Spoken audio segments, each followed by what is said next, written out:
I'm glad you could make it to our annual Tavern debate. As you can see, our students here represent both sides of the question of the revolution, whether we should belong to England and remain loyal citizens, or whether we should continue this war and fight for independence and create our own nation. So we have, by chance this year, an equal amount on both sides.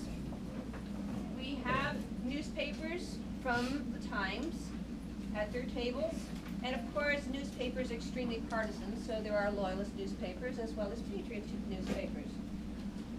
Talking about the same thing, but not necessarily the same thing. And then we have governors and mayors.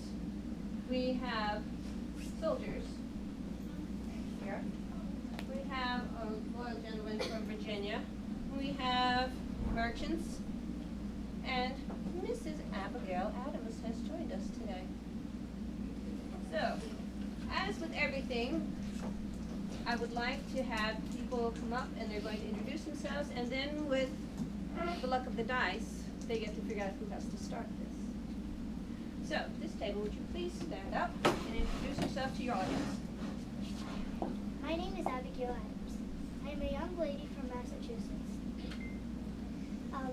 I own a large estate for me and my husband and 4 sons plus a daughter.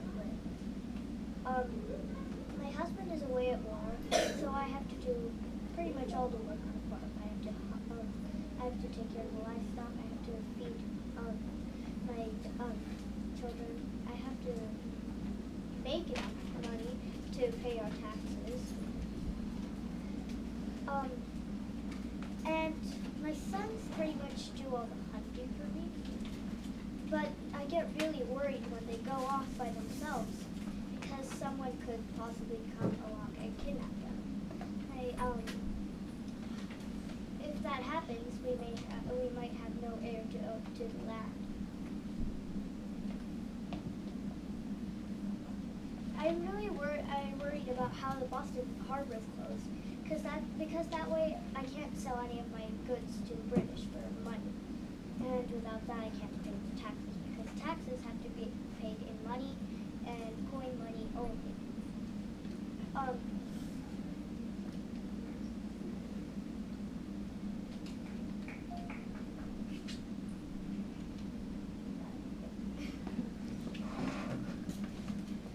Hello, I'm Benjamin Franklin, and I was born on January 17, 1706 in Boston. Growing up on the streets and walking around, I saw good people getting punished for something that is not right. I believe that when the English are closing our ports and telling us that we cannot win our own money, they are basically shutting all resources for us to pay our tax that we have to pay in hard money. There is almost no hard money in our system of America anyway, so if they are not letting us ship our goods to England or minting our own money, then they are shutting off, they are making it very hard for us to pay our taxes. I think it is wrong that the English are treating us like children. They forget that we are grown up and have very much sense of ourselves. I'm John Hancock. I was president of the First Continental Congress and was the first signer of the Declaration. I do not like taxes because we do not have enough hard money to pay. If the British are going to ask for hard money, they should send some over here or for us to pay for it. We should at least have a mintage. I'm here for the Second Continental Congress. This is James Madison and Ben Franklin. Our current government is awesome. As British citizens, us colonists have the right to representation in Parliament. We should have a say on certain acts and taxes. We have the right to protest unfair laws and taxes, just as the Crown has the right to place them upon us.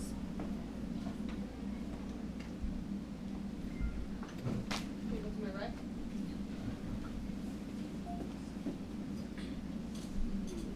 Hello, my name is William Allen. It's a pleasure to meet all of you today. I'm a wealthy merchant, attorney, and Chief Justice of the Province of Pennsylvania.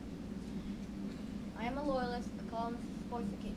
However, that does not mean I like the fact that a stamp debt had is here. It cuts down my profits, which aren't high to begin with. These sums go down even more when the Philadelphia and Boston harbors were closed, and now Charleston. Since they're closed, the British cannot receive English goods from merchants such as me, and we cannot get profits. Also, I think that the king has been overreacting to the rebels' rebellions. He has been violent with them, and because of that, Paul Revere and Samuel Adams have made this carving that is false, which is angering people. And because they are angered, it is getting dangerous here in Philadelphia for us Loyalists. And it's not good for business. I'm Thomas Hutchinson of the Massachusetts Club, and I am a loyalist. I came to Philadelphia seeking a doctor to treat my illnesses. I do support most of what King George does, not all. I am opposed to the closing of the harbor because it stops trade from us to everywhere else in the world, and from everywhere else in the world to us. That also, I'm opposed to the Stamp Act. The Stamp Act requires us to pay a tax on almost every piece of paper printed. That's nonsense. And for the closing of Boston Harbor, that was just a group of 40. This town has thousands of people. King George cannot let those 40 people decide the fate of one of the largest towns in this continent. However, this did not stop, none of this opposing to some of what the king has done, stopped some uneducated rebel raiders from burning my library, which, mind you, was the only library in town. So, even though I have lost my love for governing, I will still continue to be a loyalist, and no one can convince me that I should not. Why, hello. I am David Matthews. I am a loyalist. I am the mayor of New York City, and I'm just coming back from Charleston, talking to the mayor there, Little Sebastian. In Charleston, we were talking about how our cities were so grand, and this was because of our amazing harbors. But we are both very angry that the harbors are closed. You should see what would happen without a harbor. In Charleston, it looks horrible. And what I dislike most is how there's no trade, and we can't get our stuff, all of our money and goods to Britain, so we can get money to pay the taxes. And also, I dislike how little storage space we have in our warehouses. Also, you must know how much I dislike George Washington and what happened to me because of it. I went to jail because of trying to have a plot to because I had a plot to murder George Washington. But the plot was for good reasons. If you knew what he did, you would dislike him a lot too. He murdered and took hostage a whole camp on Christmas Eve when there's supposed to be a truce. Isn't he just a horrible man? And if there's anyone in the this tavern that is a loyalist governor or mayor, I would have great pleasure talking to them. And if anyone is not what was I think and tries to convince me to be a patriot, I will stick to my thoughts as a loyalist. Salutations. It looks like we have a little party tonight, don't we? I, as I should know, am Lieutenant Colonel Bannister Tarleton. I would like to state that I would adore to kill each and every one of you rebels in this town, but unfortunately I haven't the time. This is how I come to my point.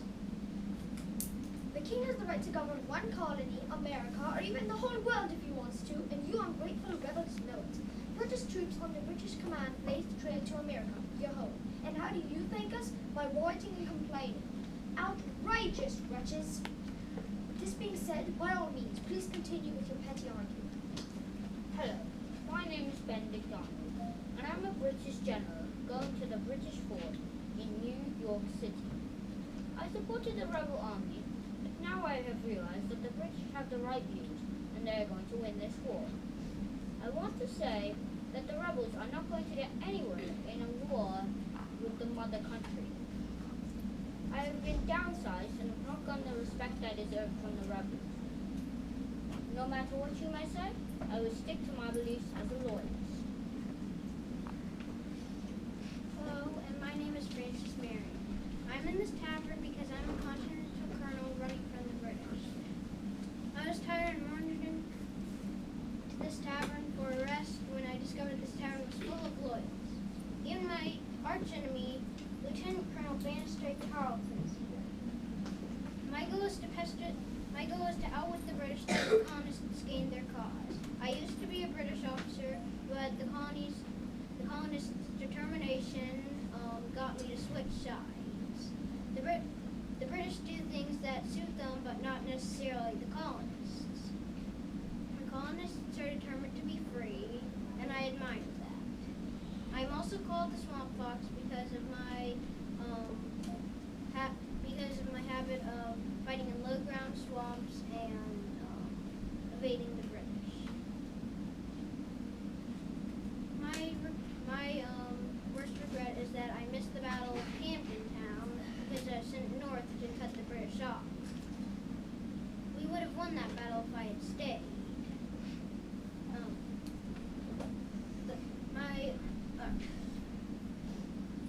I barely escaped when Charlestown was taken last spring, but for a costly price of permanently injuring my ankle.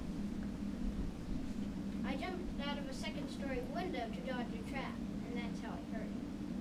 I'm a very quiet colonel, and more importantly, a very smart one, so you just might want to watch out, Brendan. Hello, I'm James Madison Jr. of Virginia, and it is a pleasure to meet you all in this town. Now let me tell you a few things about myself. I'm a politician, not a soldier, and I'm also a very strong patriot.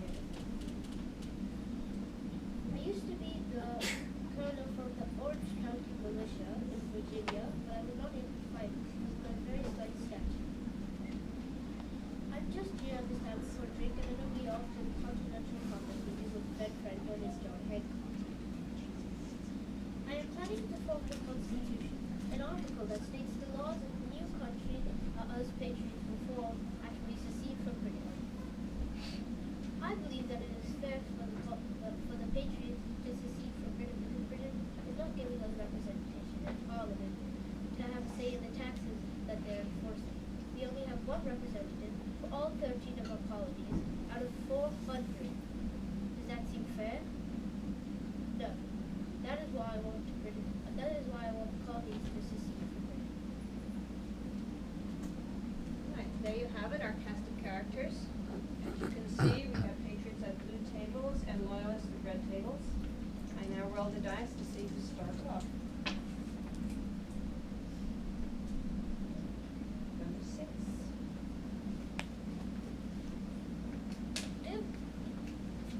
Do you call breaking a truce? This is outrageous. They say that the massacre in Waxhaws was unfair. This was completely not fair. We gave Abraham Buford a chance, but he did not take it.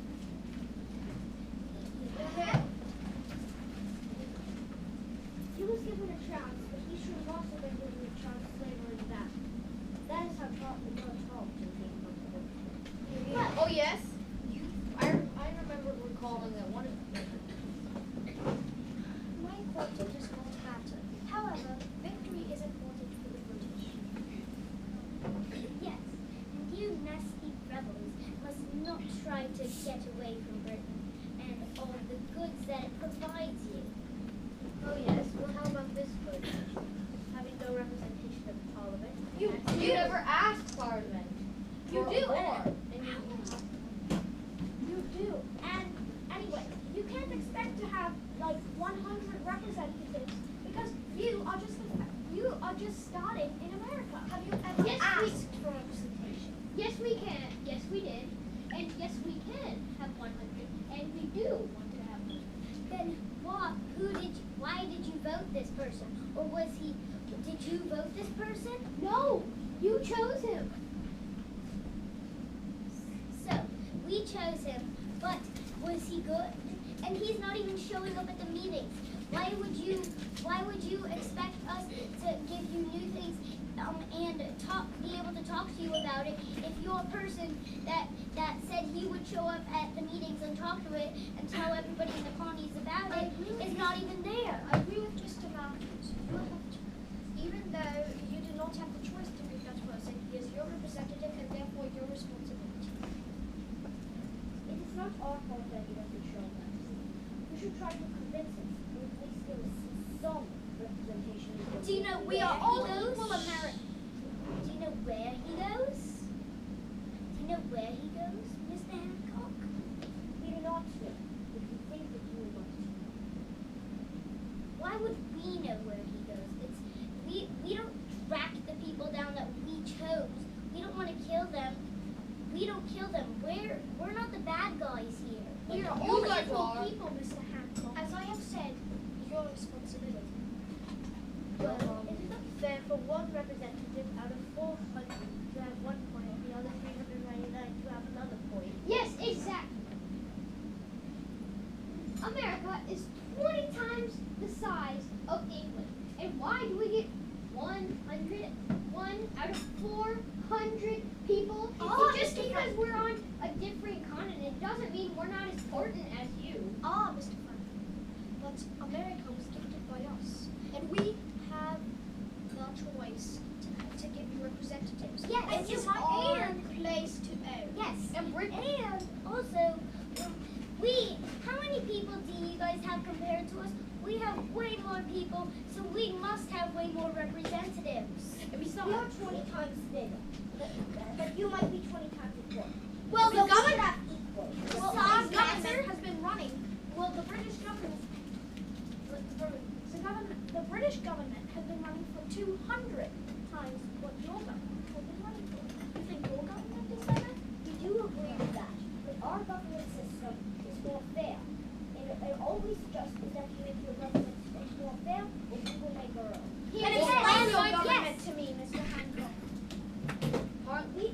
We are thinking of having all equalists, and everyone will have representation. Yes, in but- our new system that you will call. It's fair. That you have enough representatives because size does not matter for the people to represent. The only thing that really matters is how many people you have and how they do their government. And the British, Anyway, I thought that rebels were already loud enough to win a shouting argument. how do you explain that? Just because we are loud enough doesn't mean we get heard by everyone. But you do. The French know about you trying to rebel. Many places know. Besides, Do we get heard by you, though? Yeah. Have you heard our complaints about what you've been doing to us? yes, but they do not matter because they do not make sense and they're unfair anyway. They What we have been only doing does not matter to you anyway. And complaints, you both are complaining, both sides. Us and you are complaining. So why do you keep saying that we should stop complaining if you have to stop yourself? Because your own complaints don't have any meaning to them. Actually, they about do. You've been something that- murdering. We're complaining about your complaints. Oh, gentlemen, all these complaints. I think it's time for us to have a song and lighten our spirits. All please join in.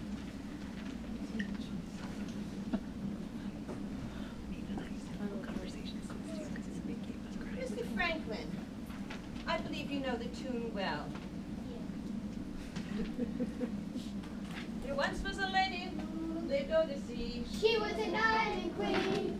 and with her daughter daughter lived in a buckle tree. with an ocean of water between, The old lady's pockets were full of gold. and never content was she. So she called her daughter to pay her a tax. Of threepence a pound of her tea, Of threepence and pence of tea. of threepence a pound her tea, The tea conveyed to her daughter's door. down by the ocean side, And the bouncing girl poured out poured every pound out. in the dark and boiling tide. She called it out to the island queen. Oh, mother, dear mother, quoth she, Your tea you may have, yet your tax. but never a tax for me, Never a tax for me. but never a tax for me. Thank you. Now you have some good verses there at your sides. My audience, we would love to have interactions.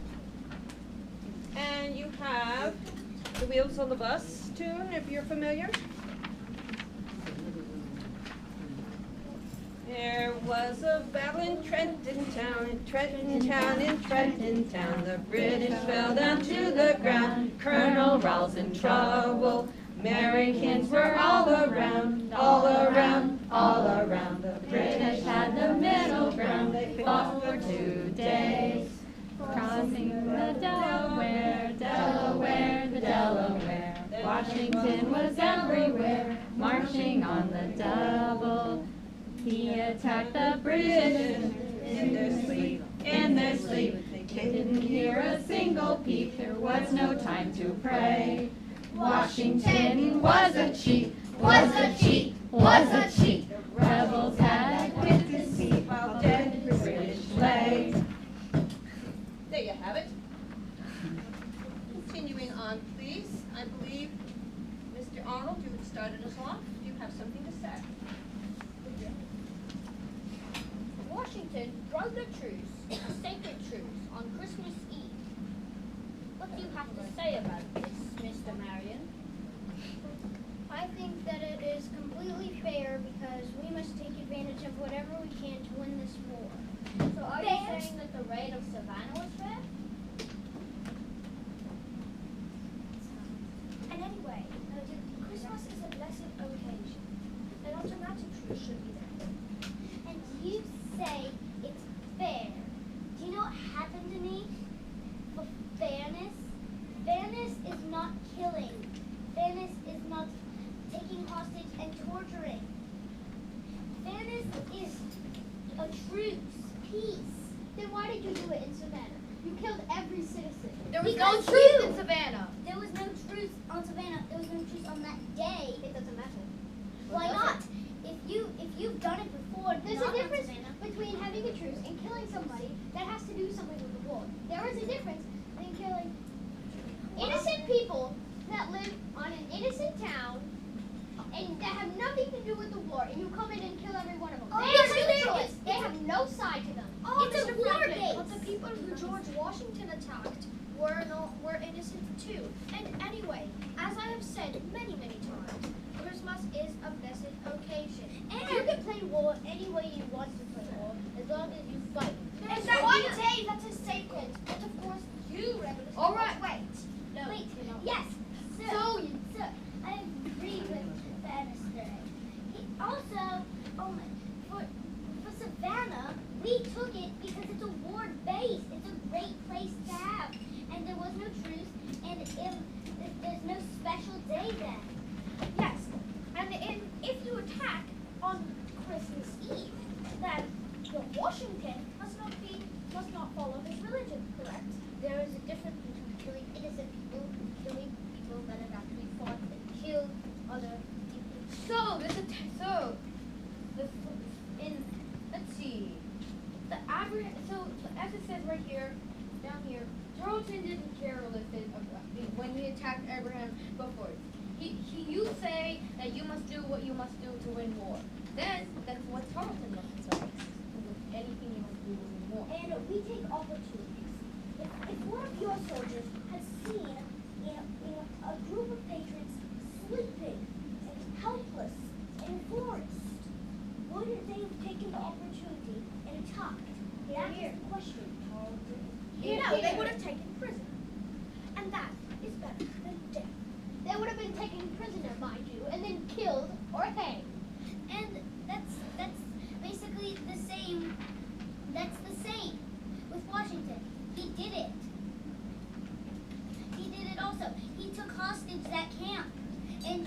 didn't kill all of them immediately, only the ones that were awake. He tortured most of them to death. It's a war.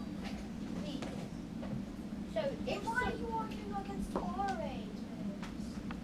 And you call yourself a diplomat? here's the thing. War. You kill people that have something involved with the war. You kill people who have something to do with the war. Leave the people who don't have anything to do with the war out of this. As I said before, it's a good. As I said before, also, he has said truth many times, and truth is true. And also, it's a good base. A good base is a great place to store more soldiers. We would be able to attack more at once. Well, that would not have killed every single person in the town.